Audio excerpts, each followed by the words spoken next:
Filistin'in başkenti. Bugün Gazze'de şehit düştü.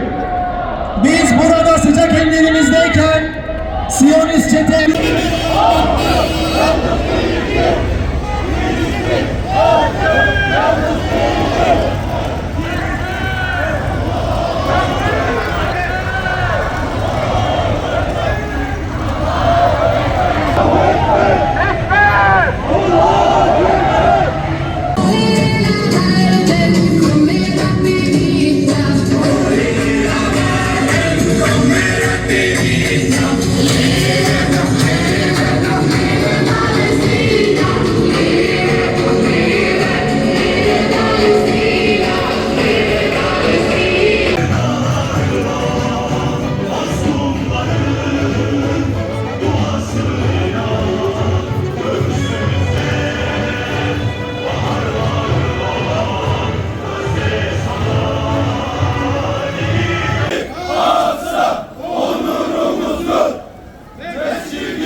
Yeltenen küstahlığa karşı buradayız. Ve Orta Doğu'yu ateşe veren kirli planlara karşı buradayız. La yestavi ashabun nar ve ashabul cenneh. Değildir. Orası bizim onurumuz, namusumuz, iffetimiz, izzetimiz ve bizim kırmızı çizgimizdir. Bunlar unutulmasın. Bugün Mescid-i Aksa'yı kapatmaya çalışanlar, günlere bölmeye çalıştılar, saatlere bölmeye çalıştılar. Baş edemeyince aşmak zorunda kaldılar. Yavaş yavaş bir şeyleri yapma ihtiyacını hissediyorlar bunlar. Biz bunlara müsaade etmeyeceğiz. Bir kapıyı kapatmış olabilirsiniz. Yüreklerimizdeki kapıyı asla kapatamazsınız. İnşallah yarın İspanya'dan gemilerimiz hareket edecek. 120 ülkeden aktiviste, vicdan sahibi insanla yola çıkacak Gazze'deki ablukayı kırmak için, idamları durdurabilmek için, Episteyn adasında yaptıkları vahşeti örtmek için bütün dünyayı kana bulamaya çalışanların yüzünü bir kez daha dünyaya gösterebilmek için 120 ülkeden aktivist yola çıkacak. Oradan sizlerin de bir temsilcisi var. Sizlerden de bir abimiz, bir kardeşimiz şu anda İspanya'da ve inşallah o da gemiye binecek.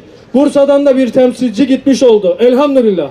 İspanya'dan kalkmakta kalmayacak. İnşallah hemen ardından İtalya'dan gemiler yola çıkacak. Yüzlerce gemi inşallah Akdeniz'i dolduracak. Bitti mi? Hayır. İnşallah dua edelim. Şu an Türkiye'de de hazırlıklar yapılıyor. İnşallah Türkiye'den de gemiler yola çıkacak. Akdeniz'i gemilerle dolduracağız. İnsanlarla dolduracağız. Sadece ve sadece zalimlerin zalimliği artık bitsin. Mazlumlar nefes alsın. Gazze, Kudüs, Mescid-i Aksa, Lübnan, bütün mazlum coğrafyalar özgür olsun diye yola çıkıp Akdeniz'i gemilerle ve insanlarla dolduracağız. Ama bunun için onlar yola çıktıktan sonra meydanları boş bırakmamamız gerekiyor.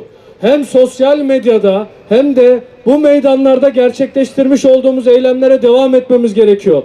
Eğer zulmün durmasını istiyorsak unutmayacağız. Ancak unutulan zulüm tekrarlanır. Lütfen bunu unutmayın. Bütün nerede bir katliam yapılmışsa unutulmuyor. Ama maalesef bizler çok çabuk unutuyoruz. Çocuklarımızı unutturmayacağız. Evlatlarımızı bu davanın farkına vardıracağız. Ve bu meydanda görüyorum küçücük çocuklar var. Ve inanıyoruz ki Selahaddin Eyyubi nasıl bir çadırdan çıkmışsa inşallah Gazze'nin, Kudüs'ün kurtuluşuna vesile olanlar da bu meydanlardan çıkacak. Ya Rabbi o kardeşlerimize indinden yardımlar nasip eyle ya Rabbi. Meleklerinle onlara yardım eyle ya Rabbi. Onlara karşı savaşan İsrail barbarlarına, Amerika barbarlarına, onlara karşı savaşmayı bizlere de istihdam olmayı nasip eyle ya Rabbi. Ümmeti Muhammediye'ye birlik ve beraberlik nasip eyle ya Rabbi. Sahabilerin Efendimiz'in etrafında kenetlendikleri gibi, sahabilerin Kur'an etrafında kenetlendikleri gibi, bütün ümmeti Muhammediye'ye Kur'an izinde, Efendimiz yolunda kenetlenmeyi nasip eyle ya Rabbi.